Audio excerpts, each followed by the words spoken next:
PSA is now offering instant cash offers on your sports cards if you grade with them through the PSA app on the PSA Offers program.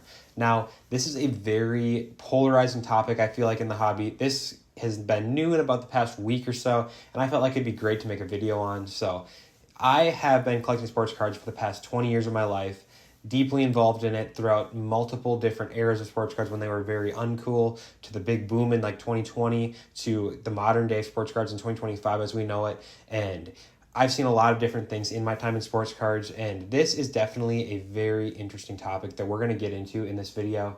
So let's get right into it. First, I have tried this out with one of my recent submissions, and I actually sold 2 cards from the submission. So I'm going to give you my thoughts on that in just a second, but we need to explain what the PSA Offers program is first. So let's get into some details of it. So what is PSA Offers? Well, PSA launched this on September 4th, last Thursday, at the time of this recording, as a new kind of thing in their app and on their website that you can do with grading sports cards. And to me, it makes it feel more like gambling than anything else. But what PSA had to say about it was this.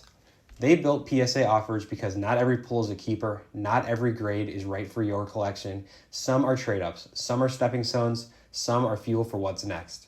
PSA Offers gives you fast, collector-first way to sell that's built directly into the grading experience. Now, I don't doubt that PSA has some solid intentions behind this, as they are the leader in grading in the industry, but there are a couple concerns on my end that we'll get to in just a little bit. But overall, what you do pretty much is you go on the app, when you're revealing your cards, or even if you've revealed your cards and you have stuff in your vault, they'll still send you offers on it. And what they have pretty much said is they'll pay up to 90% on certain cards, and they will send you those offers. And you can make offers, you can accept your offers, you can decline the offers. It's honestly pretty cool from a flipping standpoint, I think, as just being able to get instant cash just like that. After that, you link your Stripe account, and from there you will get automatically deposited into your bank account within a couple days from there. For me, I accepted an offer on Friday the 5th, and on Monday the 8th, it was in my bank account. So it looks like it'll be like 1 to 3 business days. Obviously, I did it on a Friday, so it was like 1 business day getting it to a Monday. But I think it's a really, really bright concept, and I think there's a lot of potential for it to grow. But like I was saying, I do have some concerns. And now I am very concerned about kind of like turning the hobby into a casino, making it a more gamble-centric focused space. And we've definitely seen that for years. There's unregulated box breaks. People can go and they can blow their entire life savings on Whatnot or Fanatics Live, and just go buying into box breaks and hitting literally nothing in return for tens of thousands, hundreds of thousands of dollars. Now, not everybody's spending that much money, and to go with that, they say on their website, powered by partners. Let's pull this up right here, and I can read this to you guys right here. So it says, powered by partners. Local card shops and verified dealers in the PSA Partner Network are always looking for supply. Through PSA Offers, cards are allocated to fill their specific inventory requests and find new collections to call home.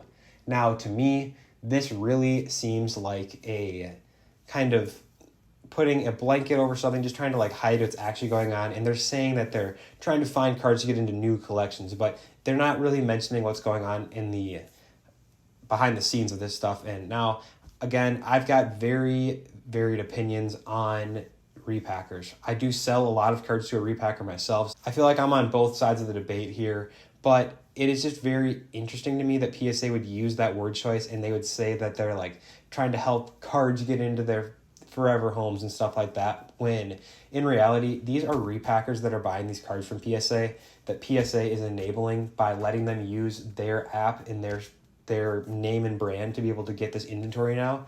And they're just being able to buy more stuff so that they can make more repacks. And in turn, that goes back to the gambling aspect of things, where I really feel like it could go downhill very quickly because, imagine you're a new kid in this hobby. The only way you see kind of growing a collection, being able to get to like where may say I'm at today, where I have a pretty solid collection, make some pretty consistent income through sports cards, and you're like, I want to get to that spot, but I don't want to dig through dollar boxes. So the only way I can do it is I'm going to go on Whatnot and I'm going to buy into these sports breaks, these repack breaks pretty much, where it's, I'm going to pay $100 and you have a chance of hitting a $5,000 card. But most of the time you're going to hit that floor pack that's the $40, $60, $70 packs, something like that, where you're losing money. And, you know, in those smaller packs, it may not add up, but I personally know there are a lot of people who blow stupid amounts of money on these packs. And I think by PSA letting repackers go through their name and their brand, it definitely just kind of adds a little bit of a conflict of interest, and it makes me feel just a little bit uneasy about the whole situation. So like I said, I graded 2 cards and I sold them through the PSA Offers app, and the first card that I sold was a Nafisa Collier 2019 Donruss rated rookie PSA 10. I bought the card for 20, graded it for 20, I was $40 all in. Now, the most recent sale of this card was $350 recently. I think it was like mid-August or so, and that was the last and most recent sale. Now, I sold this card for $301.32 on eBay, which with the last sale being $350, I feel like that was very solid considering on eBay, if I was to sell it, I would be getting $302 exactly for a $350 sale. And when you factor in a bunch of other external factors there's no shipping. I don't have to do anything with the card. I don't have to go to the post office. I don't have to use shipping supplies. I don't have to communicate with the buyer. And overall, just so much more ease. So for like $1 less than I'd be getting on eBay, that seemed like a no-brainer to me. And in those scenarios, I can see how it really is going to benefit a collector and a flipper, where like, hey, maybe I don't want to deal with this. Maybe you don't run a full-scale business or a full-scale side hustle. And you're like, okay, well, I'm $40 into this card. I'm going to sell this for $300+ dollars. I'm going to make $260 just like that, one snap and it's gone. That money's in my account the next day, and I can reinvest that money in more sports cards, vice versa. So I do see the positive things in that side right there, but then I also see the negative side. There were some offers that were a lot lower that I didn't accept.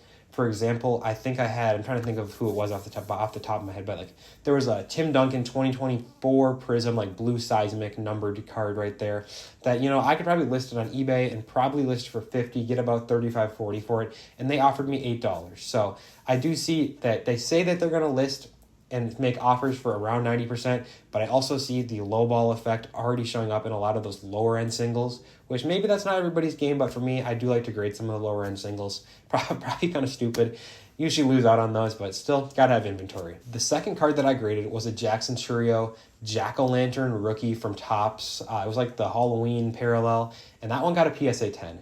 Now this one was another interesting case to me because the last sale on eBay was $52. There was a couple of sales in the 30s before that I should say, and the offer that PSA gave me was $49.77 for the card.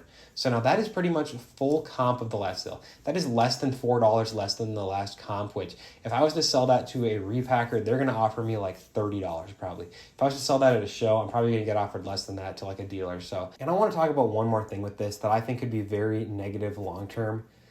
The assembly stage of PSA really sped up recently over the last year when they implemented some new strategies and procedures, and I've been really enjoying how you flip your cards, you get the grade reveal, and it seems like a day or two later your cards are already on the way to you in the mail. You're getting your FedEx package 2 days later. So that was really quick. But I have noticed with this, and I've heard from other people too, that this is just going to slow down the processing time for everything. Because now you have to wait for the offers from their partners, which are just repackers in most scenarios, I would assume. And you're going to wait for those. They're going to give you that window of like, for me, my PSA order has not shipped. It is now Monday the 8th right here, and my PSA order has not shipped in 4 days. Never got any email, and it still just says offers waiting. So I still have time to like accept offers, send stuff to the vault and stuff like that. So I definitely think this is going to be a kind of fault long-term where maybe it now takes, after your grades are ready, it takes another 10 days to get your cards into you versus getting them into your hands in like 3 to 5 days. So definitely kind of sucks there. But overall, I do think this is kind of like right in the middle where like there's good, there's bad for this. And I'm really curious what you guys have to think in the comments. So let me know your thoughts. Let's have some good discussion in the comments. Is this a good thing for the hobby? Is this a bad thing for the hobby? Now, I'm in the USA, and I actually just thought of this right before we'll finish up this video, but I'm in the USA, so it's pretty easy for me to sell and ship. But I do think international people, like if you're sending cards to PSA and you have the chance to get cashed out instantly and not have to deal with like international shipment back from PSA and then selling, and maybe you're in Canada and it sells back to the USA. Now you got to deal with customs, you got to deal with shipping. Maybe there's a little tariff, something like that. So I think that could definitely be a positive sign for the PSA stuff and being able to just get that instant cash, re-roll that money like we've been saying. But you know, overall, PSA is a major player in the hobby and in the industry, and I really just want to see longevity and that like long-term health in this hobby. So maybe this is good. Maybe I'm completely wrong, and I'm just kind of like, I just kind of have like a boomer mindset here. But let me know what you think in the comments, and let's figure out what is going on with this PSA stuff. So hopefully you guys enjoyed this video, and hopefully if you guys are selling cards with the PSA offers, you are getting some good offers. Keep collecting, and we'll see you guys in the next video. Peace.